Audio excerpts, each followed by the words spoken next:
MSW Media. Now fired Career Department of Justice Lawyer Erez Reuveni has sent a letter to the Inspector General, the Office of Special Counsel, and the chairs of the House and Senate Judiciary Committees outlining Emil Bove's alleged defiance of court orders in 3 due process cases. The Supreme Court rules from the shadow docket and without explanation that a lower court's order barring deportation to third countries without due process is on indefinite hold. 2 separate hearings involving Mr. Abrego led his civil attorneys to ask his criminal defense team to keep him in prison pending a hearing in Maryland on a motion to block his removal from the country. And Emil Bove faced questions about DoJ Lawyer Erez Reuveni's whistleblower complaint, the one that alleged Bove instructed him and other DoJ lawyers to ignore the court orders. This is Unjustified. Hey, everybody. Welcome to episode 23 of the Unjustified podcast. It is Sunday, June 29th, 2025. I'm Allison Gill. And I'm Andy McCabe. Well, first, Allison, thanks. Huge thanks to everyone who downloaded and listened to our bonus audio version of the protected whistleblower disclosure of Erez Reuveni this week. The 27-page disclosure included a detailed account of the government's actions in multiple cases involving the Alien Enemies Act, including the case before Judge Boasberg, the third country's removal case before Judge Murphy, and the Abrego case before Judge Sinise. Yes, and I encourage everyone to listen to that free bonus episode if you haven't, because it relates to a story that came out this week from the Wall Street Journal. Now, you'll recall, Andy, that Erez Reuveni's whistleblower letter, in it, he wrote this. He said, quote, "White House officials have publicly disparaged Mr. Reuveni to justify their refusal to comply with the Constitution and with court orders. White House Deputy Chief of Staff Stephen Miller falsely stated the only mistake that was made is a lawyer put in an incorrect line in a legal filing, and then he labeled Mr. Reuveni a saboteur and a Democrat." Wow, that guy's got a flair for the dramatic for sure. Man. He's a piece of work. Okay. Also, here's reporting from the Wall Street Journal that came out days before the publication of the Erez Reuveni letter. Stephen Miller wanted to keep the planes in the air, and that is where they stayed. When a federal judge in March told the Trump administration to turn around flights of deported migrants headed to El Salvador, senior officials hastily convened a Saturday evening conference call to figure out what to do. If they didn't return the passengers, they would be defying a court order. Some administration officials worried. Miller, who is President Trump's deputy chief of staff, pushed for the planes to keep flying, which they ultimately did. The judge would later say that allowing officials to defy court judgments would make a, quote, solemn mockery of the Constitution. So he was on a conference call. Because remember, in Mr. Reuveni's letter, if you listen to it, Mr. Reuveni was like, somebody high up was, preventing all this from happening. And then a bunch of people were calling Mr. Reuveni saying, stop emailing us. Quit creating evidence of our misdeeds. Right, exactly. Now, the Wall Street Journal goes on to say, he has his own staff of about 30, Stephen Miller, and a Secret Service detail, which White House officials said was because he had received death threats, and he serves as Homeland Security advisor. He has been responsible for the administration's broadsides against universities, law firms, and even museums. He has written or edited every executive order that Trump has signed. So we knew Stephen Miller played kind of a big role in this. Reuveni only mentioned him by name that one time in the letter when his lawyers were defending his good name, saying, that Stephen Miller had called him a saboteur and a Democrat. But when Emil Bove was asked because Emil Bove had his hearing in front of the Senate Judiciary Committee for his nomination to the Third Circuit Court of Appeals, lifetime nomination. And he was asked if he had ever talked to Stephen Miller, like, for example, about the Eric Adams case, right?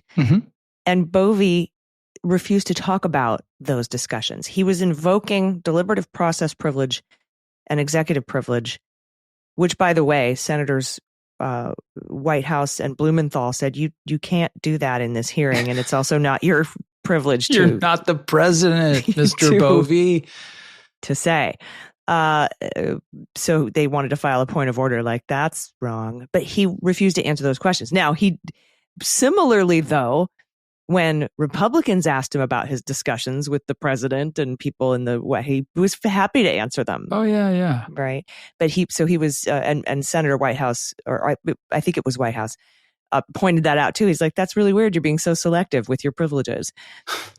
So he was asked about Stephen Miller, wouldn't answer the question. And so it's interesting that, this Wall Street Journal article comes out. And then a couple of days later, we get the Erez Reuveni letter, about, somebody up there was like making these decisions and I wasn't allowed to talk about them with anybody. They told me to stop emailing. They said, if you have questions, pick up the phone and call. And I just thought that was a really interesting kind of touchstone. Stephen Miller's kind of a touchstone in this administration. I didn't know that he has written or edited every single executive order that came out of the presidential office. I hadn't heard that before, but it doesn't surprise me at all. He's truly kind of the puppet master. Yeah. I'm trying to remember that cartoon a million years ago when we were kids. There's like a big, tough alien, and he carried around like right here on his chest a very small head who was like the brains of the operation kind of thing. And I see Stephen Miller and it totally reminds me of that. I don't know why. I'm not criticizing his appearance, but I'm just saying he reminds me of my childhood. Yeah, and I mean he's been the driving force behind the campaign against people who weren't born here. It's routinely stated that Stephen Miller has decided that they must deport or lock up 3,000 people a day. Like his impact on this administration goes far, far beyond what we've ever experienced before by a deputy chief of staff. I don't remember a deputy chief of staff with a staff of 30 people. I could be wrong about that, but and a Secret Service detail. But yeah, he is a very, very significant guy in this administration, and is kind of, for whatever reason, he's like seems like the least likely person in the world who'd be like super tight with Trump, but they must be because, he's really survived there. Yeah, and seems to be the one that's kind of seemingly calling a lot of these shots. Yeah. I remember when the Trump administration said, no, stop invading the farms and the meatpacking plants. And then 2 days later, they were like, okay, go ahead. Okay, like I just have a feeling that was a Stephen Miller joint. Also, the Reuveni letter came up a lot during that Emil Bove confirmation hearing. Schiff actually painted him in a corner, Senator Adam Schiff. He asked him about the whistleblower letter directly, specifically the part where Bove told a room full of DOJ lawyers to tell the court, fuck you. And Bove was like, what question? Who? When was this? and finally he was like, do you need me to repeat it again? I think Schiff got the words fuck you in the congressional record like 13 times in that 5-minute line of questioning. And so finally Bove said, I don't recall. And to say that telling a bunch of DOJ lawyers to tell the court, F you, is either something you definitely remember saying or something you definitely remember not saying. Yeah. Unless you're saying that in every meeting you go to, which is an entirely different problem. And I find to be like highly unlikely. Between Bove's quote in Reuveni's letter and then Trump's statement to that press gaggle outside the White House before he took off for somewhere, I've never heard the word fuck on national television in Congress quite so many times as I have this week. Yeah. Yeah, it's remarkable. Yeah. Yeah, I found him to be completely lacking any credibility in his denials. I mean, I don't remember if I said that. It's such a grossly awful thing for a paydag to tell attorneys who are subordinate to him at the Department of Justice. It's the kind of thing that if you drag basically any paydag that I can think of in front of Congress and ask them if they said something like that, they would deny it vociferously. Right. Right? Yeah, but see, the problem he has is that there are at least half a dozen people who were in that room, right? So he knows he can't say, he can't deny it. No, of course. Yeah. I don't remember is the ripcord for, you don't want to, you can't admit it because it's horrible. Mm-hmm. If you deny it, you'll be proven wrong. So you just pull the ripcord and say, I don't remember. Dodge accountability.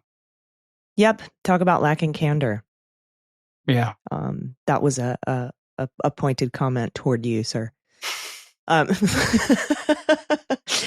Anyway, that was, by the way, wasn't that what they tried to shop multiple grand juries to indict you for at some point?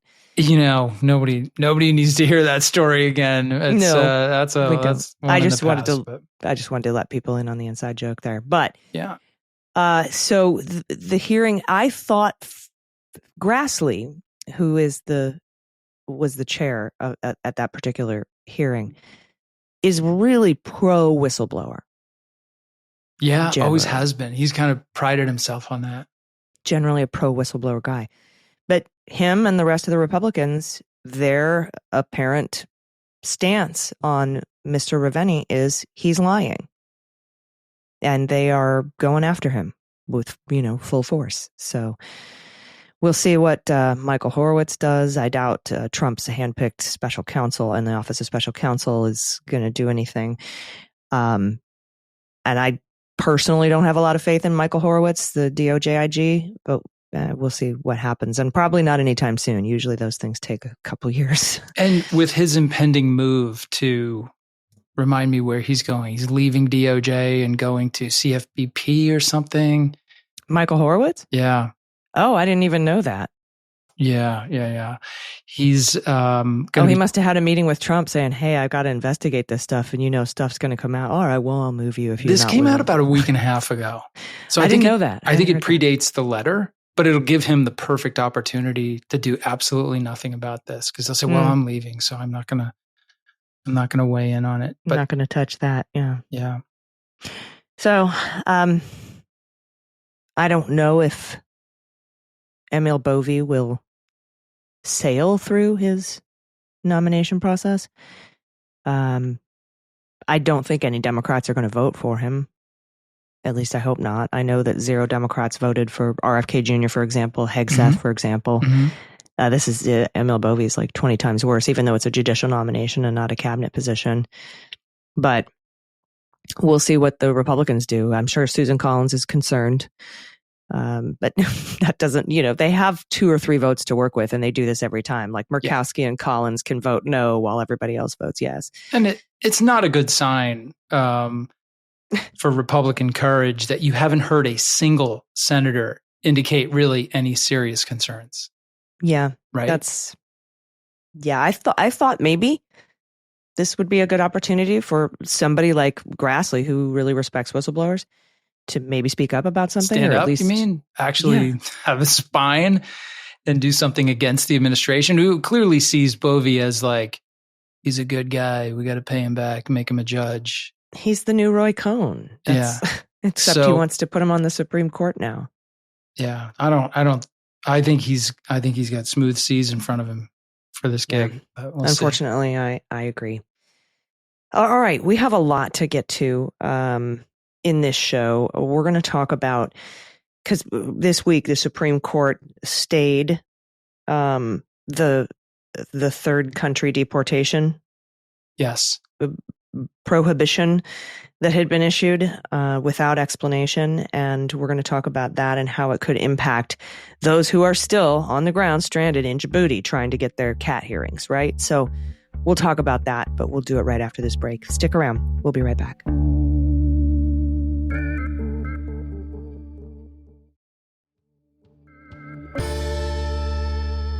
Welcome back. Our next story comes from CBS News.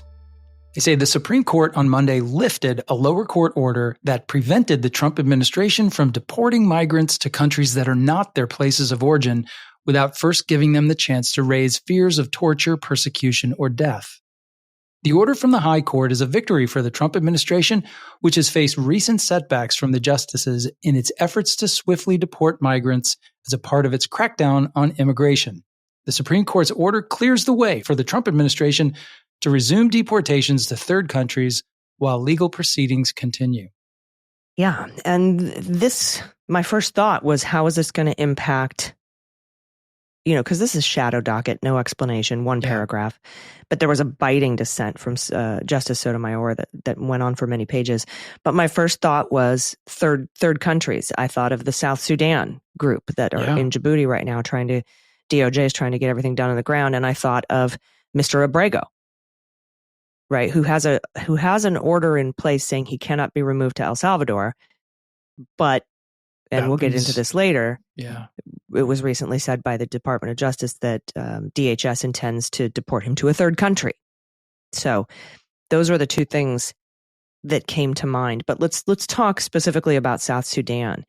Like I said, DOJ was in the middle of following Judge Murphy's order. Judge Murphy is the lower court judge here, because they were taking steps to give them due process. They were complaining about it the whole time. Mm-hmm. They filed to stay the order that they asked for because it was just too hard, and they didn't have electricity, and they didn't have medicine, and people were afraid, and the lights were low. Like, it's too hot here. It's 100 degrees.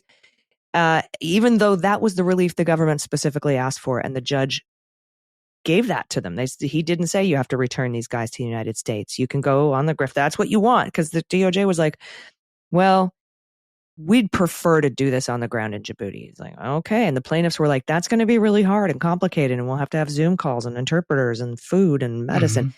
And the DOJ was like, well, that's what we would rather do. And then they filed a whole thing with all the same complaints that the plaintiffs had about doing it in Djibouti. Now, Sotomayor's dissent in this case, like I said, it was biting and it was on target. And she addressed the South Sudan case, reminding us that Judge Murphy's order is not before them on appeal. It's not before the Supreme Court, seeming to hint to the plaintiffs in the South Sudan case, which is called DVD, by the way, that they can and should continue their quest to get due process for their clients on the ground in Djibouti. Sotomayor wrote, besides the facially absurd contention that the executive is irreparably harmed anytime the court orders it to temporarily refrain from doing something it would like to do, the government has identified no irreparable harm from the challenged preliminary injunction. And the preliminary injunction she's talking about is the old original March 28th injunction barring the government from removing people to third countries, issued by Judge Murphy. Instead, she continues, the government locates the source of its injury in the district court's efforts to provide relief to the class members in South Sudan. That argument from the government is misguided. First, the district court's remedial orders, meaning a remedy, are not properly before this court because the government has not appealed them, nor sought a stay pending a forthcoming appeal. Second, the court adopted the narrowest possible remedy, allowing the government itself to choose whether it would return the class members to the United States or provide them with process where they are held. Finally, the government is in every respect responsible for any resulting harms. Had it complied with the preliminary injunction, and she's talking about initially, and not sent anybody to South Sudan, there would be no follow-up orders. No follow-up orders would have been necessary, nor would the government have faced, quote, sudden need to detain criminal aliens abroad. It does not face such need today, as it can return the non-citizens it wrongfully removed at any time. No litigant, not even the government, may, quote, satisfy the irreparable harm requirement if the harm complained of is self-inflicted, unquote. Sotomayor also brings up equitable jurisdiction. The government here violated preliminary court orders twice. After a lower court barred the administration from removing anyone to a third country, they flew migrants to Guantanamo and then to South Sudan. Now, Steve Fladek notes, this decision is bad enough on the merits, but it also gives the government relief in a case in which it defied the district court at least twice.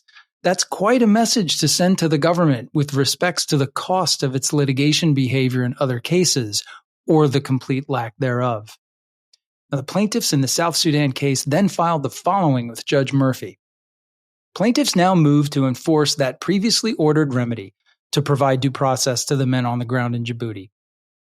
At the time DHS violated the injunction, it remained fully operative, and the court had authority to fashion an appropriate remedy.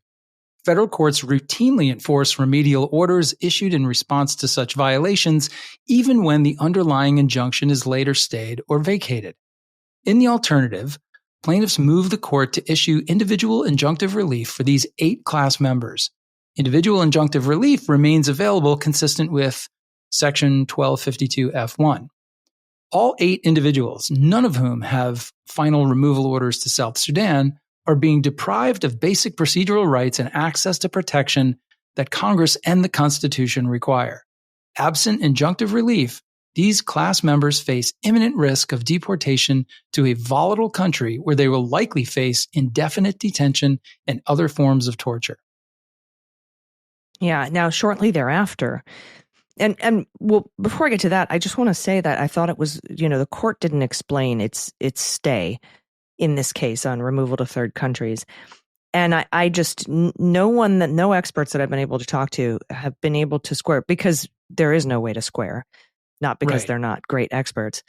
The fact that the court came down 9-0 saying due process has to happen in the Alien Enemies Act stuff. Right. But that they're totally letting no due process happen here. That is just blows my mind. Anyway. Yeah.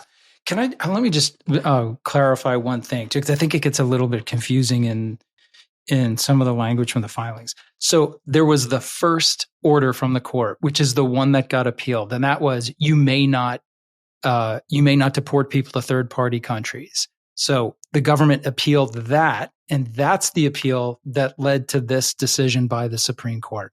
Mm-hmm. After that first order from the trial court made a second remedial order, which was you must give them due process. You can either bring them back and do it here, or you can do it on the ground over there, whatever you pick, government.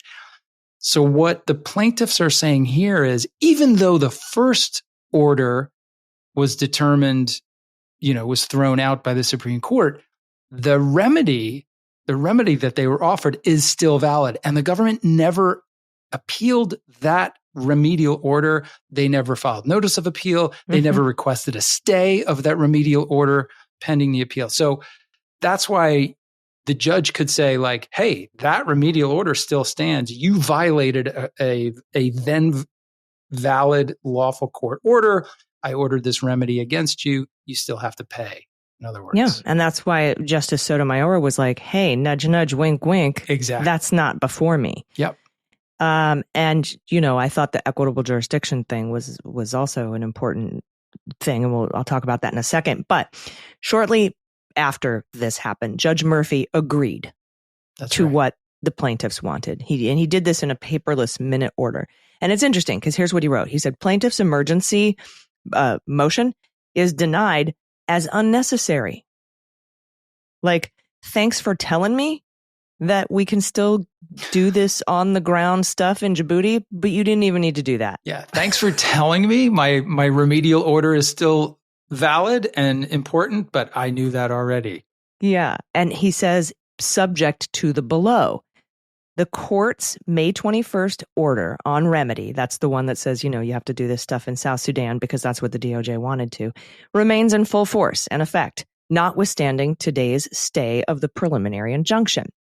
So in other words, again, no need to ask. And then he quotes Sonia Sotomayor's dissent, saying, Sonia Sotomayor dissenting, the district court's remedial orders were not properly before the Supreme Court because the government has not appealed them or sought a stay pending a forthcoming appeal.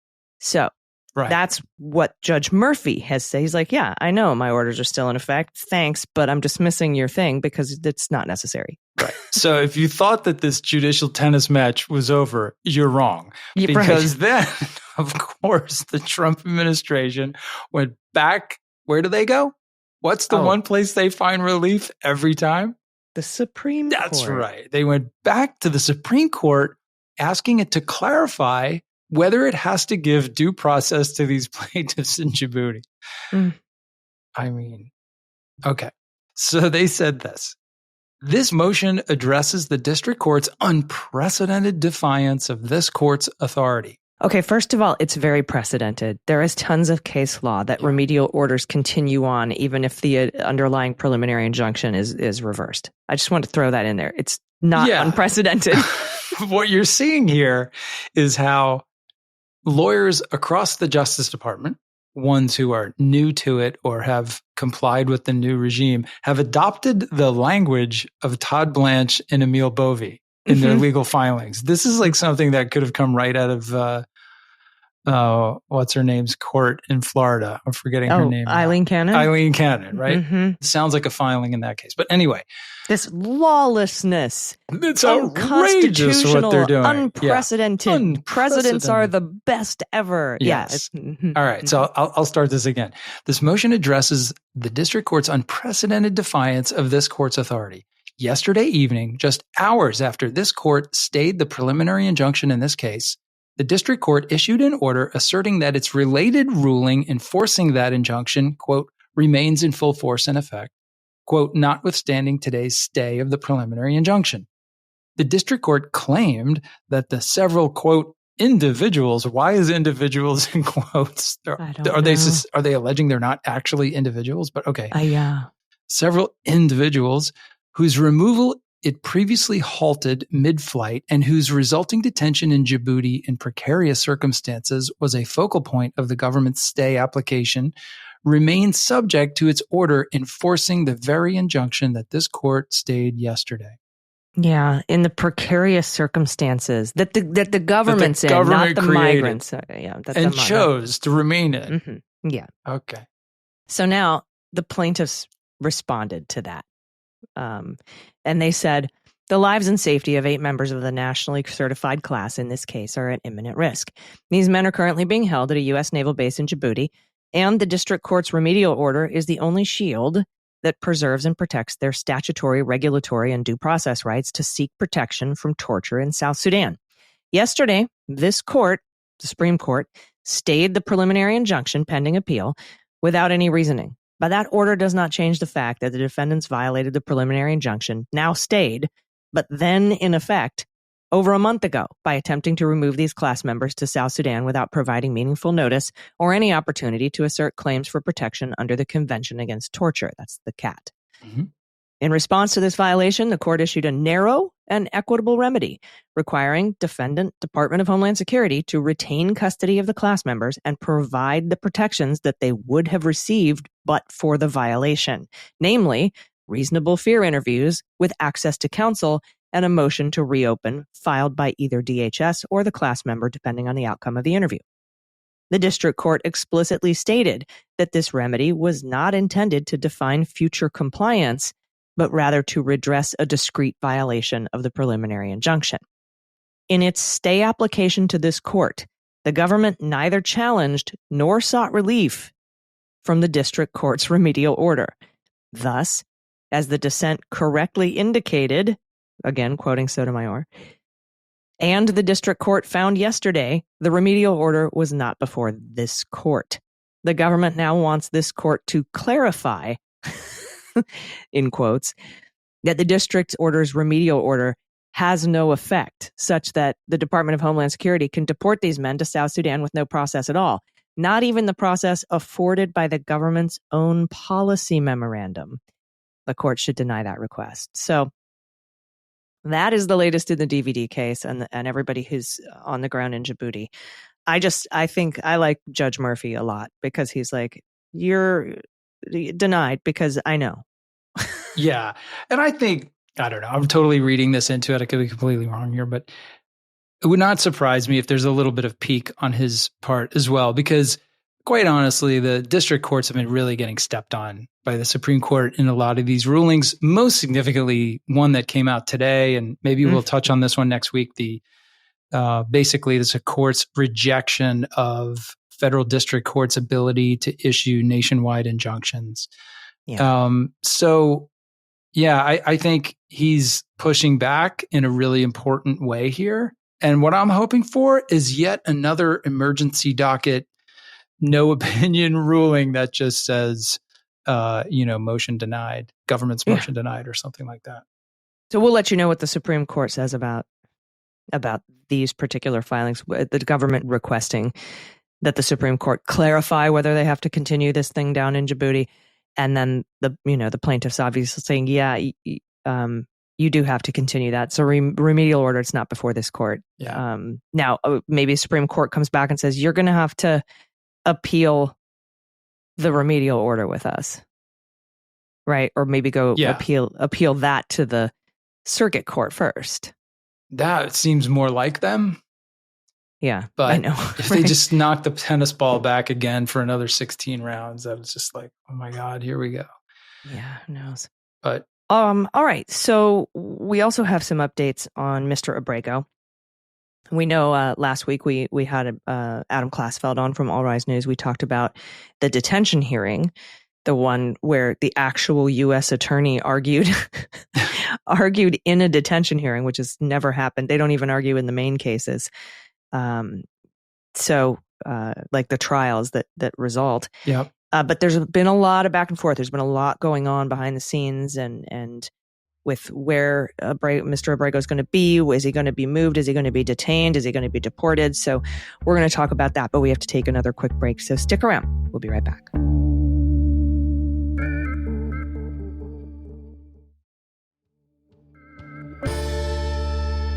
All right, everybody, welcome back. Okay, we've covered the Emil Bove hearing, the Erez Reuveni whistleblower letter, and the Supreme Court's ruling on third country removal and the potential impact on the DVD South Sudan case. So next, let's cover the latest in the Abrego case. Now, remember, Mr. Abrego does not want to be referred to as Abrego Garcia, just That's Abrego. Right. So we'll honor that here. Although I have to tell you, I got really used to saying Abrego Garcia. But that's what he prefers. So we're going to call him Mr. Abrego. So there were two hearings for Mr. Abrego this past week and the last week. The first was that detention hearing in Tennessee, which we covered last week, like I said, with Adam Classfeld. But there was also a hearing before Judge Sines. Now, you'll recall there are still pending motions before Judge Sines in Maryland in the Abrego case. Mm-hmm. First, there are two motions to dismiss as moot filed by the government. They say, we brought him back, so you have to dismiss all your things. Right. Particularly sanctions motions, discovery, possible contempt we haven't gotten there yet. But those, the government's basically like, you wanted us to facilitate his return, and we did, so you have to drop all this other stuff. And so kind of like how that remedial order in the Sudan case still stands, the discovery defiance order in this case still stands, at least according to the plaintiffs and Mr. Abrego's lawyers. Judge Sines hasn't ruled on that yet. So there's those two motions to dismiss. And there's also the sanctions motion. The sanctions motion. Yeah, exactly. Thank you. That was filed by Mr. Abrego's lawyers. They're seeking fines and possible personal contempt of at least one of the government officials. And we've gone over those motions in detail in past episodes, right? Yeah, that's right. But then in response to the government's lawyers stating during his detention hearing that Mr. Abrego would likely be detained by ICE after his release from criminal custody, lawyers for Mr. Abrego filed an emergency motion with Judge Sines in Maryland, asking her to order that Mr. Abrego be moved to Maryland and asking her to prohibit DHS from deporting him to El Salvador or a third country. Now, in response, Judge Sines set a same-day hearing. And Allison, you were able to listen to that hearing on the public line. Is that right? Yeah, and I think that's the first time Judge Sines has had a public line. So I dialed in, and during that hearing, a few key things happened. First, Judge Sines said she was not going to discuss the merits of moving Mr. Abrego to Maryland or blocking DHS from deporting him. Okay. And in fact, when the government was like, I just want to say a few things about the merits, she's like, no, you're not. She shut him down pretty fast. But she said she first needed to establish jurisdiction because at the moment, Mr. Abrego is still in custody in Tennessee. Correct. And she explained that if lawyers for Mr. Abrego are concerned about his removal to another country, they would need to take that up with the judge in Tennessee because they have the ability to do that there. That's where you would file that. Got it. Because they currently have jurisdiction down there. They have the body, as we say. Right. Now, something else of note that happened during that hearing was that the government's lawyer stated that DHS does intend to detain and remove him to a third country. And Judge Sines was like, well, tell me when, because I'm about to order a briefing schedule, and I need to know by when I have to do this, because we have to know when it's the threat that he could be removed from the country. And so she said, tell me when. The government couldn't give any specifics, but they promised the court. Or didn't want to. If I tell you, then you're going to tell me to bring the planes back. So it's better for me if you don't know when the planes are flying. So the government wouldn't say any specific date, but promised the judge that Mr. Abrego's removal was, quote, not imminent. So she set an expedited briefing on several issues. First, she asked for the briefing on the motion to move Mr. Abrego back to Maryland and block DHS from deporting him. Give me that briefing. She said, we're ripe on one of the motions to dismiss, but we need one more filing on the other motion to dismiss. So she set a date for that. She then told the lawyers for Mr. Abrego, who said they wanted to file an amended complaint, but didn't say what they wanted to amend. So she gave them a date. Maybe perhaps they want to amend their complaint with this letter from Erez Reuveni. Yeah. So that is due next week. And then she set a hearing on all of it for Monday, July 7th.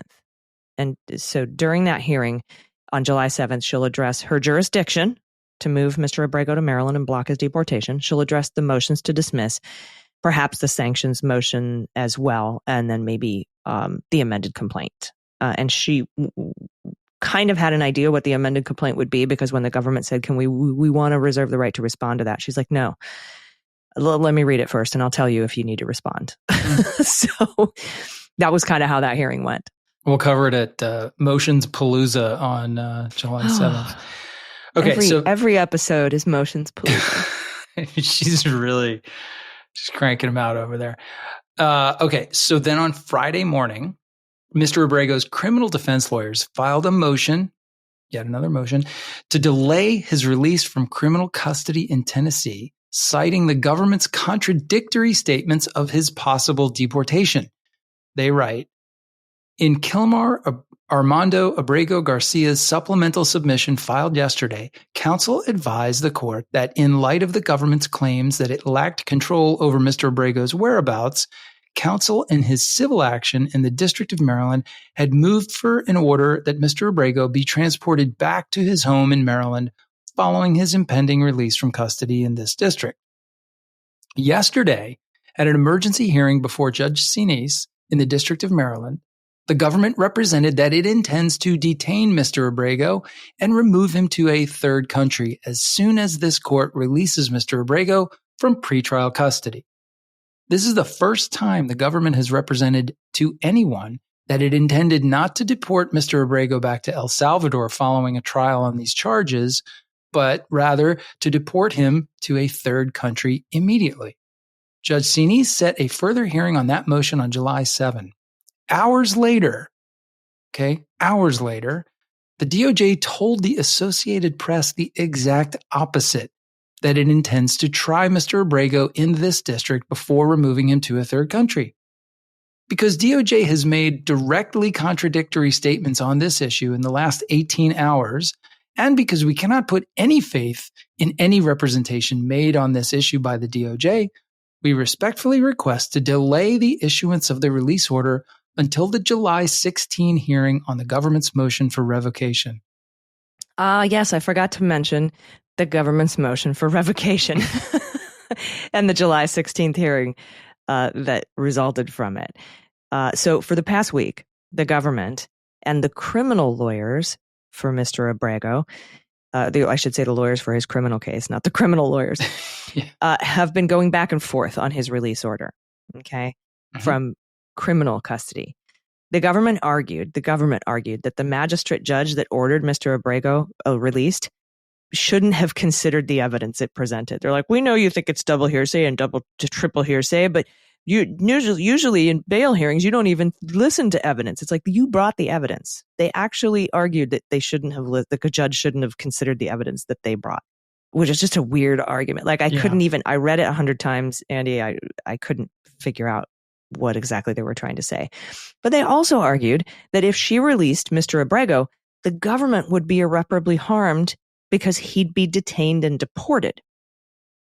Now, a federal judge agreed that the government's position was ridiculous and denied their motion to stay Mr. Abrego's release. And the judge wrote, underlying this case is an obvious truism that must not be forgotten. The executive branch is in control of where the defendant, Kilmar Armando Abrego Garcia, awaits trial. In this case, you're in control, government. This is true because the executive branch can elect whether to hold him for pending deportation proceedings or not. This seems overlooked in the government's motion to stay the magistrate judge's order, release order. But the government also asked if the court denied the stay, right, to stay his release, if it would consider revoking the release order. And that same federal judge, Judge Crenshaw, agreed to hold a hearing and have briefing on that matter. And that hearing is the July 16th hearing. So hold on a second here. So the government asked in this filing that you've just gone through, so the court decided to release Mr. Abrego from criminal custody. And the government comes in and says, hey, judge, please you can't release him. Don't release him, which is essentially the same thing that his own lawyers are now arguing in that same court. Mm-hmm. They want him held as well. Right. Only now they want him held because the DOJ is contradicting himself about what would happen if he's detained by ICE. They have very different reasons for wanting him held. But you would think they could both get together and be like, let's just leave him where he is for now, okay? Because we've confused this so much, we can't even see our own way out of it. Right. But the government, so the government really wants him to stay in custody. And Mr. Abrego's publicly appointed defenders in the criminal case argued for his release on bail, right? Right. And everybody thought he would be released on bail, but everybody kind of knew he would be detained by ICE, but nobody knew what would happen after that. Right. Yeah. And the government contradicted itself. Completely. And the judge was like, you're coming to me saying that you're going to be irreparably harmed if Mr. Abrego is released from criminal custody because he'll be detained by you and deported by you? Isn't that another one of those you can't claim irreparable harm if you harmed yourself arguments? Yes, it is. Right. So we learned nothing. Yeah. So that's what's going on in the Abrego case. And I wanted to talk about possible outcomes here. Like the best possible outcome is Mr. Abrego gets to stay in the United States and live with his family, right? Of course. But he is here, according to an immigration court, illegally. Yes. So he would have to be granted some kind of asylum or something like that if he were to stay here. So I'm interested to see, because right now we're only arguing where he's going to be in the next couple weeks or couple months. Yeah. But I'm interested to see where his lawyers want him to end up. I'm sure they want the same thing that you just described, that he's out from under these criminal charges and able to basically go back to his life. That seems like a tall ask, unfortunately, at this point. I think in the near term, staying in Tennessee, well, whether he's in jail or not, let's put that aside for a minute, but fighting the charges and maintaining the charges in Tennessee until he can actually fight them in court where he'd have be acquitted of them, right? A pretty good shot of probably beating this case. That's probably the near term best course for him, because as soon as he falls into ICE custody, that's, anything could happen. You could wake up one morning and it's in the paper that he left 3 days ago for Uzbekistan. Who knows? I mean, or Mauritania, right? Yeah, there's just no telling. And then once he's gone, once he's out of the country, dude will never be allowed back in. Right. And so I also would like him to go to trial.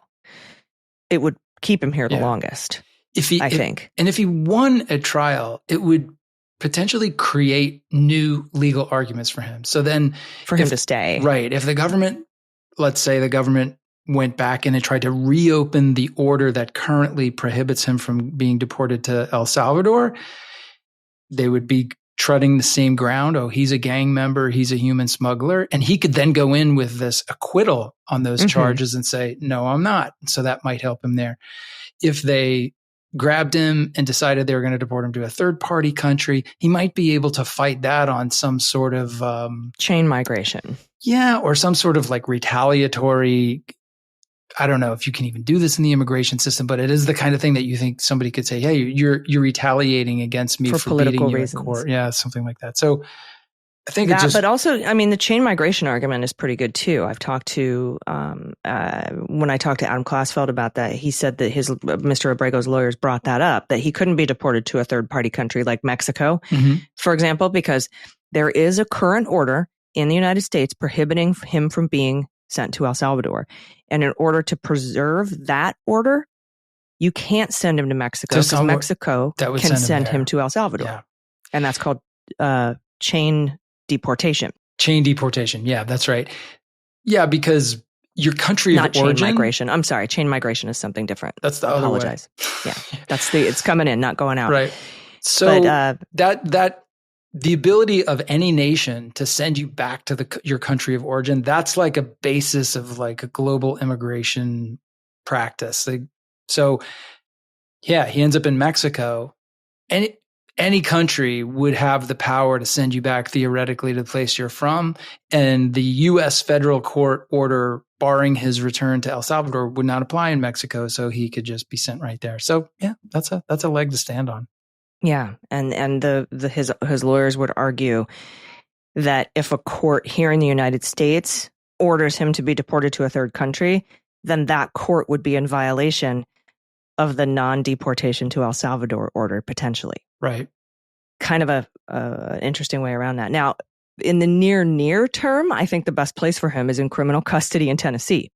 Yeah. So that DHS doesn't pick him up and send him to a third country, especially with this Supreme Court order allowing this administration to send people to third countries without due process. And I mean, from the government's perspective, in this case, the administration's perspective, this is all about a win.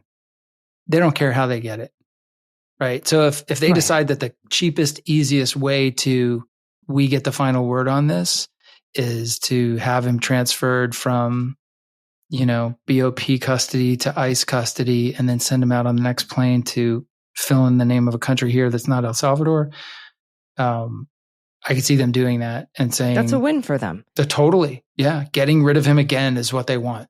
Yeah, bringing him back and charging him was a way to get out of the discovery process. Right. So that they wouldn't have to reveal what they've been doing with Bukele. Right. And how they've been defying court orders. And that ends that. And then getting him deported to a third country is a win because we got rid of the big bad criminal. And they took their shot on this hope that if they brought him back here under this notorious indictment, that they could get him convicted of a serious crime, which then greatly improves their leverage in terms of getting him out of the country. But they took their gamble on a case that is a leaky bag of garbage. I think they know that, and they don't care, because if they don't even go to trial or something, they could just detain him and send him to a third country and win anyway. Yeah, there you go. So. All right, we have one more quick story and listener questions, but we have to take one last quick break. So everybody stick around. We'll be right back.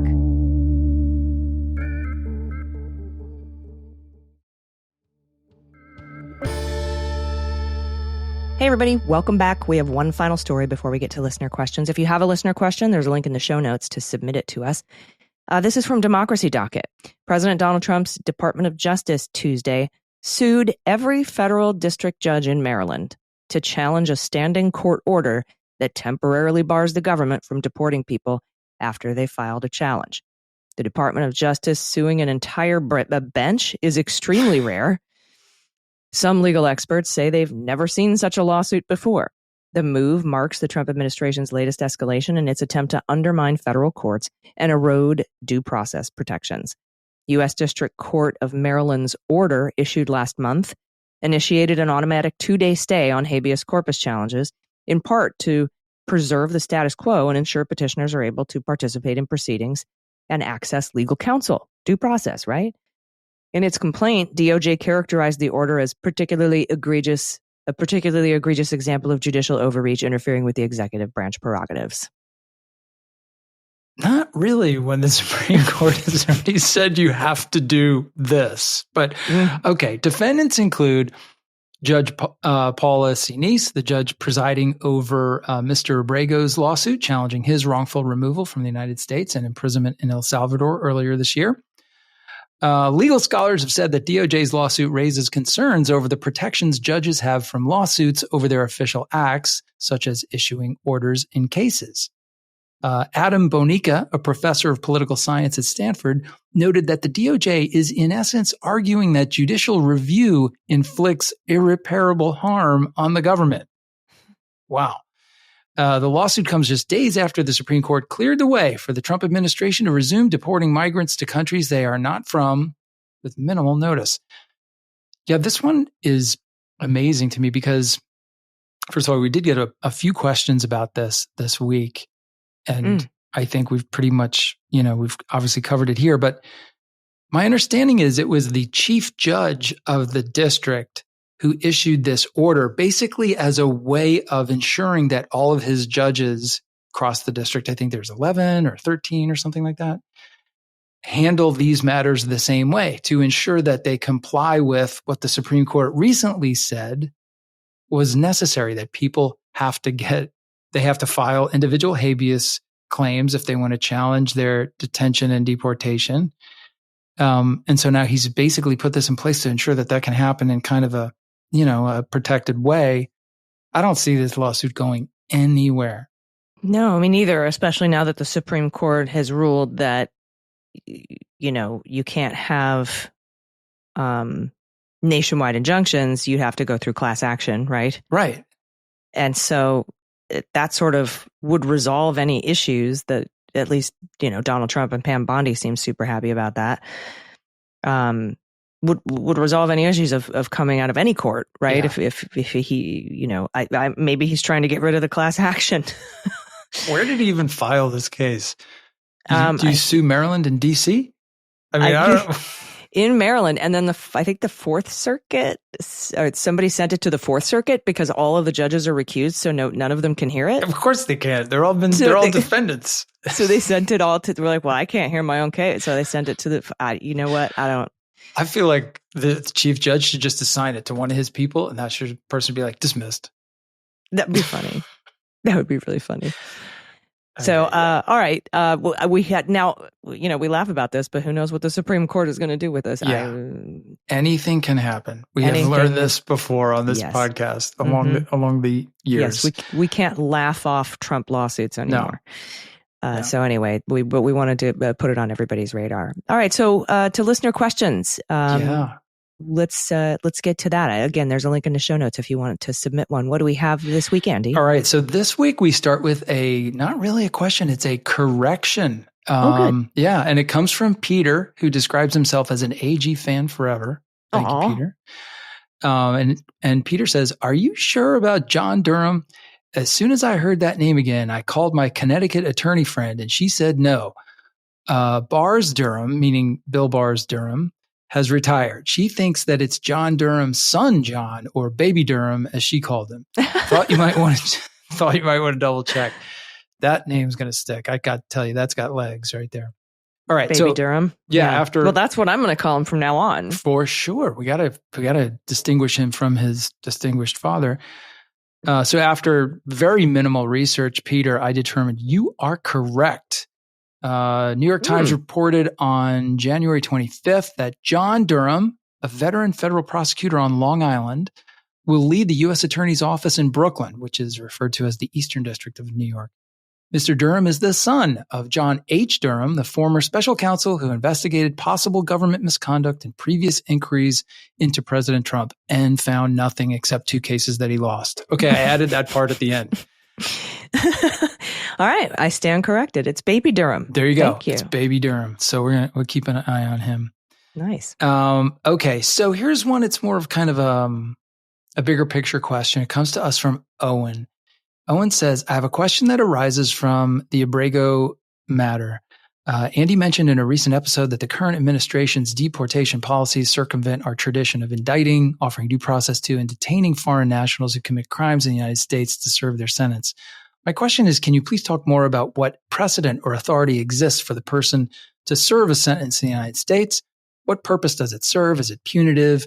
It must cost more taxpayer dollars. So I want to know what its value is to the public interest. Okay. So So in terms of precedent, like where does it come from? Well, certainly it comes from the Constitution, which, as you know, Owen and everybody else, has a whole patchwork of constitutional rights that protect you, particularly in the criminal justice system, if you are indicted or charged with a crime. And it's everything from your Fifth Amendment right against self-incrimination, Sixth Amendment right to an attorney, your right to a speedy trial, your right to confront witnesses against you, right to a jury trial, all kinds of things, right? So all of those things, those constitutional rights apply not just to U.S. citizens, but to any person in the United States who's brought into the U.S. criminal justice system or a state criminal justice system for that matter. So that's the kind of precedent for it. What's the purpose? Well, yeah. What's the right to serve your jail sentence here in the United States? Really because we know Eric Adams, as part of his deal with Emil Bove, started letting ICE agents into Rikers, right, to take people who were serving their sentences out. So there isn't a right per se to serve your sentence here, but on the other side, in terms of what do we get out of it as a society? Well, really, there's two things. Like part of sentencing, and certainly the part that requires your incarceration, it is punitive. There is a debt owed to society by people who are convicted of a crime. Because if you deport someone, they might not go to jail. Exactly. They just get to go. You got to pay for what you did here. So that is a kind of a ethical obligation, and in a more kind of tactical security way, there's the reality that if somebody's committed of a crime here and they're from somewhere else, and so we, instead of making them serve their sentence here, we just send them home. You don't know what's going to happen to them there, right? They might be detained. They might not. That their home country might not be able to charge them and throw them in prison for what they did here. Would it be good for us to live in a place where anyone from a foreign country knew that they could just come to America, commit crimes here, and the worst that would happen to them is they'd be sent home? Like, that's not a good thing for us security-wise. Also, like, look at the guy we've been talking about, Cesar, I can't remember his last name, the alleged MS-13 gang leader. I don't know what exactly he was charged with, let's say murder and drug trafficking. If he gets sent back and is let out of prison based on some corrupt deal back in El Salvador, how do we know he's not going to come right back here and continue murdering and drug dealing in the United States? He could sneak back in the same way he came in the first time. So yes, it's important that people who commit crimes here, they serve their sentence here if they're given one. There's very rare circumstances when people can say, if they're convicted of a crime, they're serving prison sentence, they could say, I'm a citizen of whatever country. I would like to go and finish the remainder of my prison time in that country. And under very rare circumstances, the government will agree to that. It's usually for like health reasons or something like that. But but yeah, if you do it, do the crime, you got to do the time here. That's interesting. Thank you for that. And that's a good question. Yeah. Also, I have a correction for us. Okay. Because, and this is a hat tip to Marcy Wheeler at Empty Wheel, nice whose blog you need to read. Big up, Marcy. A huge fan. Pam Bondi today said something about how we want to keep the Sinaloa cartel and out. And I'm like, well, that's weird because you just let 17 of their family members in. And you let you're about to let two MS-13 gang members go for their cooperation in the Abrego case. And she replied to me and said, be careful there, because it's not actually been shown that those two co-conspirators and cooperating witnesses are actually members of MS-13.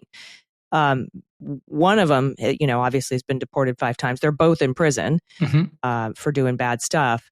But it's actually never been confirmed that they are members of MS-13. And one of them actually says that Mr. Abrego has no connection to MS-13 whatsoever.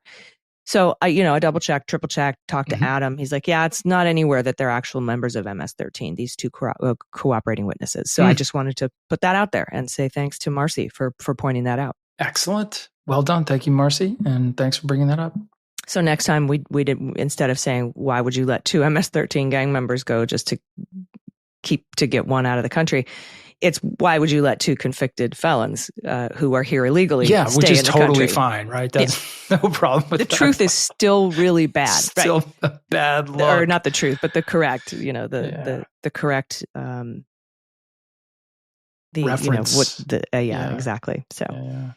All right, one more question, or sure, why not? Jim writes in, Dear Andy and AG, I'm looking for an answer to a question regarding the members of Congress in multiple states getting stonewalled in their efforts to visit ICE detention facilities.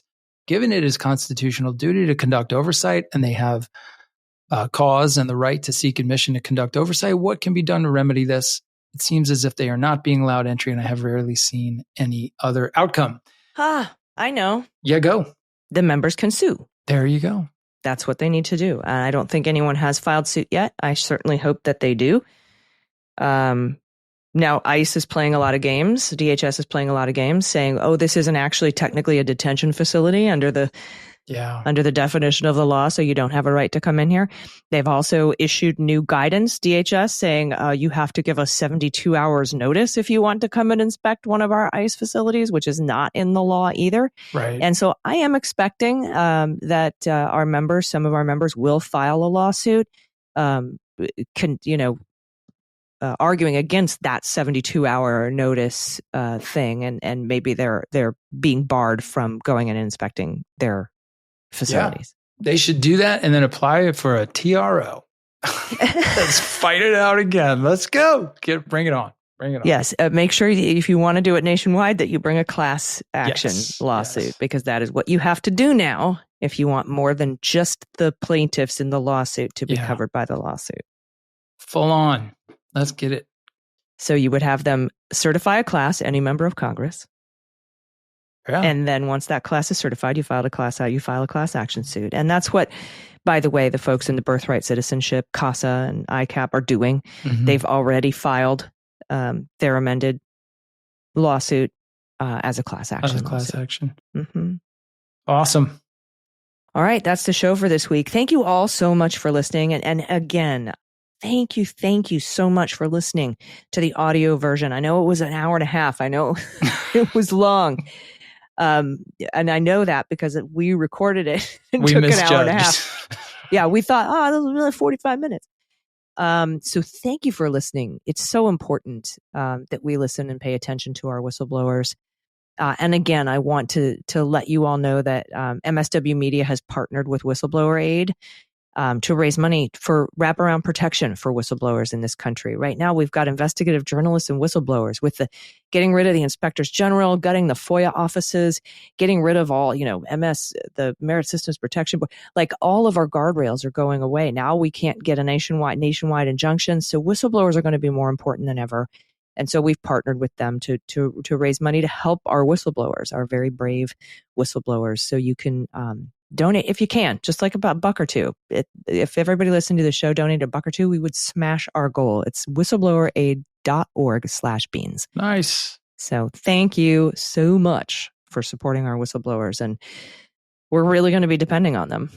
For real. This is not going away. And, first couple months of the administration, we got a long way to go in tracking all these cases, like the one we were just talking about, the possible case of if Congress decides to stand up for its oversight authority and file a lawsuit. Like that's what pushing back looks like, right? That's one of the ways that and we don't have a lot of options now. People who are concerned about what's happening to democracy, what's happening to things like due process and constitutional rights. This is the way that, this is the way that people should use the system to advance their perspectives, their legal arguments. If you think of it and you're feeling particularly energized, call your representative and let them know how you feel about that. Yeah, because at the very least, we need to get the truth out there. I know a lot of people are like, well, nothing's going to happen. No one's going to be held accountable. Pam Bondi's in charge. No one's going to get arrested. But sometimes it's not about the tackle and shackle. Sometimes it's about getting the truth out there to politically hurt your opponents that are bringing autocracy to the country. Drawing a line in the sand that says, you know what, every time you step over, we're going to bog you down in another time-consuming lawsuit and maybe restraining orders and everything else. So that's the way the system is supposed to work. Not people taking things into their own hands, but people using the law to their advantage. So agreed. So anyway, thank you so much for listening to the Erez Reuveni letter, and thanks for listening to us. We'll be back in your ears next week. Andy, do you have any final thoughts? No, I'm good. Right. I think we covered it. All right, everybody. We'll see you next time. I'm Allison Gill. And I'm Andy McCabe.